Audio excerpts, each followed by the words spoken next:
आखिर क्यों श्री कृष्ण का मामा कंस लड़कियों से नफरत करता था? क्यों उसे लड़कियों से इतनी चिढ़ थी? क्या उसे कभी लड़कियों की जरूरत नहीं पड़ी? क्या उसके जीवन में कभी ऐसा समय नहीं आया जब लड़कियों की अहमियत समझ आती? क्या उस दौर में लड़कियों को जीने का हक नहीं था? नमस्कार मित्रों, जय श्री राम, हर हर महादेव। स्वागत है आपके अपने YouTube चैनल हिंदी कहानी में, जहां हम आपको धर्म, इतिहास और पुराणों से जुड़ी वो कथाएं सुनाते हैं जो आपने शायद पहले कभी न सुनी हो। आज हम लेकर आए हैं एक ऐसी रहस्यमयी कहानी जिसमें छुपा है कंस और कन्याओं के प्रति उसकी घृणा का वो रहस्य जो आपको अंदर तक झकझोर देगा। तो अंत तक जरूर सुनिएगा, क्योंकि ये सिर्फ कथा नहीं, एक चेतावनी है अधर्म के अंत की। और दोस्तों, कृपया ध्यान से सुनिए, क्योंकि ग्रंथों में साफ साफ लिखा हुआ है कि जो व्यक्ति धर्म कथा को बीच में छोड़ देता है वह पाप का भागी बनता है। इसलिए आप सबसे हाथ जोड़कर विनती है कि कथा को बीच से न काटें, इसे अंत तक जरूर सुने, तभी आप पुण्य के भागीदार बन पाएंगे। और हाँ दोस्तों, आप लोग के कृपा से मेरे चैनल का वॉच टाइम तो पूरा हो रहा है, लेकिन सब्सक्राइबर अभी भी बहुत कम है। इसलिए हाथ जोड़कर निवेदन करता हूं, कृपया मेरे चैनल को सब्सक्राइब जरूर करें ताकि मेरा चैनल मोनेटाइज हो सके और मैं भी अपने चैनल से 2 पैसा कमा सकूं, जिससे मुझे और अच्छी कथा कहानी बनाने का हौसला मिल सके। तो चलिए कथा को आरंभ करते हैं। जब भी हम कंस का नाम सुनते हैं, हमारे मन में एक ही छवि उभरती है, एक निर्दयी क्रूर राजा जिसने अपनी ही बहन देवकी को कैद कर लिया और उसके एक एक नवजात शिशु को मार डाला। लेकिन क्या आपने कभी सोचा है कि इस कंस को लड़कियों से ऐसी क्या नफरत थी कि जब 8वां बच्चा कन्या निकली तब भी वो उसे मारने दौड़ा? एक राक्षसी घृणा, एक अधूरी भविष्यवाणी और एक रहस्य जो महाभारत और भागवत पुराण की पंक्तियों में छिपा है। कहानी शुरू होती है मथुरा से। महाराज उग्रसेन का पुत्र कंस शुरू से ही एक बहादुर लेकिन अहंकारी युवक था। वो खुद को अजेय समझता था। मथुरा की प्रजा उससे डरती थी, लेकिन उसके सामर्थ्य को मानती भी थी। और एक दिन जब देवकी का विवाह वासुदेव से हो रहा था, तब कंस ने स्वयं रथ हाँकने का जिम्मा लिया। बहन के प्रति उसका स्नेह असाधारण था। लेकिन तभी आकाशवाणी हुई कि हे कंस, जिस देवकी को तू इतनी श्रद्धा से विदा कर रहा है, उसी का 8वां संतान तेरा वध करेगा। उस एक वाक्य ने कंस की दुनिया बदल दी। लेकिन सवाल यह है कि यदि 8वां बच्चा पुत्र रथा, तो लड़कियों से उसे क्या भय था? क्यों कन्याओं को देखकर भी उसका दिल पत्थर बन जाता था?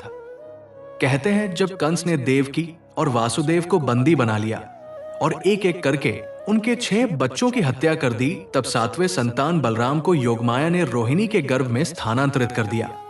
और जब 8वां बच्चा पैदा होने का समय आया, तब एक चमत्कार हुआ। वहां जन्मी एक कन्या, वही कन्या जिसे वासुदेव ने चुपचाप यशोदा के घर रख दिया था। और वहां से श्री कृष्ण को मथुरा से गोकुल ले गए थे। जब कंस को यह पता चला कि देवकी के गर्भ से एक कन्या ने जन्म लिया है, तब भी उसने कोई दया नहीं दिखाई। उसने उस मासूम कन्या को भी मारने की कोशिश की, पर जैसे ही उसने उसे उठाया, वो कन्या उसके हाथ से छूटकर आकाश में उड़ गई और दिव्य रूप धारण कर बोली कि हे मूर्ख कंस, तेरा संहारक कहीं और जन्म ले चुका है। ये वही योगमाया थी जिसे भगवान ने स्वयं भेजा था। अब यहीं से शुरू होता है कंस की लड़कियों से घृणा का असली कारण। कंस को लगा कि यदि एक कन्या उसके विनाश की सूचना दे सकती है, तो कोई भी कन्या उसके लिए खतरा बन सकती है। उसके भीतर डर गहराने लगा, एक ऐसा डर जो उसे भीतर से खा रहा था। और तभी नारद मुनि ने उसे बताया कि हे कंस, तूने जिन बच्चों को मारा वे सभी वसुदेव और देवकी के नहीं थे, बल्कि वे असुरों के पुनर्जन्म थे। और वो कन्या वो कोई साधारण बालिका नहीं थी, वो तो स्वयं आदिशक्ति थी, मां दुर्गा का रूप। अब कंस पूरी तरह पागल हो चुका था। उसे हर कन्या में मां दुर्गा का रूप दिखाई देने लगा। उसे डर था कि कहीं ये कन्याएं उसके विनाश का कारण न बन जाए। उसने अपनी नगरी में फरमान जारी कर दिया कि अगर कोई कन्या जन्म ले तो उसकी सूचना दरबार को दी जाए। उसने कई कन्याओं को जन्म लेते ही मरवा दिया, कई संतों की बेटियों को बंदी बना लिया और कई कन्याओं की बलि भी दी, क्योंकि अब उसके भीतर सिर्फ एक ही चीज बची थी, भय। लेकिन दोस्तों, यही उसका अंत बन गया। कंस को यह समझ नहीं आया कि एक कन्या को मारने की कोशिश करके वो देवी की शक्ति को ललकार रहा है। उसी देवी ने श्री कृष्ण के रूप में उसे समाप्त करने का मार्ग तैयार किया। और जब श्री कृष्ण ने कंस का वध किया, तब देवकी की आंखों में सिर्फ आंसू नहीं थे, वो थी एक मां की जीत और हर उस बेटी की मुक्ति जिसे कंस जैसे नराधमों ने केवल जन्म से ही अभिशप्त कर दिया था। आज हम जब कन्याओं को पूजते हैं, नवदुर्गा में उन्हें देवी का स्वरूप मानते हैं, तो उसमें एक गहरा संदेश छिपा होता है।